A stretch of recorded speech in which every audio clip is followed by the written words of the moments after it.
பிரியமான சகோதர சகோதரிகளே, இந்த விடியற்காலம், அதாவது 3ஆம் மணி நேரம், இந்த நேரம் மிகவும் கடினமான ஒரு நேரமாக. இந்த நேரத்தில் நின்ற ஜெப அறையில் நீ ஜெபிக்கும்போது நின்ற இதயத்தில் எல்லா வேதனைகள், நின்ற நொம்பரங்களை, உன்னோட கஷ்டங்களை, உன்னோட சங்கடங்களை, உன்னோட வியாதிகளை, உன்னோட கட பாரங்களை, எனக்கு தடையாக காணப்படுகிற எல்லா அந்தகார கிரியைகளை, எனக்கு தாங்க முடியாத வியாதிகள்,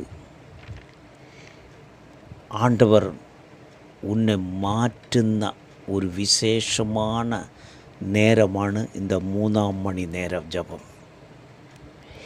இந்த இதயத்தில் இருக்கிற எல்லா நொம்பரங்கள், நீ கண்ணீரோடு உன்னோட அறையின் உள்ளிலே முழங்கால் படியிட்டு நீ ஜெபிக்கும்போது பிதாவாய தெய்வம் அது கேட்டு நீ இருக்கிற நின்ற ஜப அறையிலே நிச்சயமாகவே அவர் இறங்கி வந்து நின்ற ஆத்மாவில் கர்த்தர் பேசான் தொடங்கும். நின்ற விண்ணப்பம் அவர் கேட்டபடினால் கர்த்தர் நினக்கு மறுபடி கொடுக்கிற ஒரு கர்த்தர். நீ நின்ற கர்த்தரோடு நீ அடுக்க அவர்களை விசுவாசத்தோடு கூட நீ தேடும்போ அவர் நின்ற வேதனைகளுக்கெல்லாம் நினக்கு ஒரே ஒரு பரிகாரி, அது கர்த்தராய இயேசு மட்டும்தான்.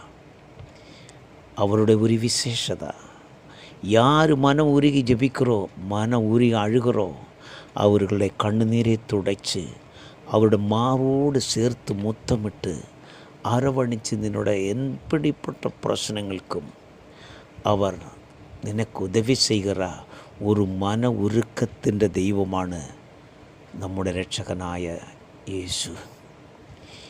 பிரியமானவரே, இந்த 3ஆம் யாமத்தில் நீ இருக்கிற இடத்துல நீ ஏந்திரிச்சு நீ ஜெபம் பண்ணி பாருங்க.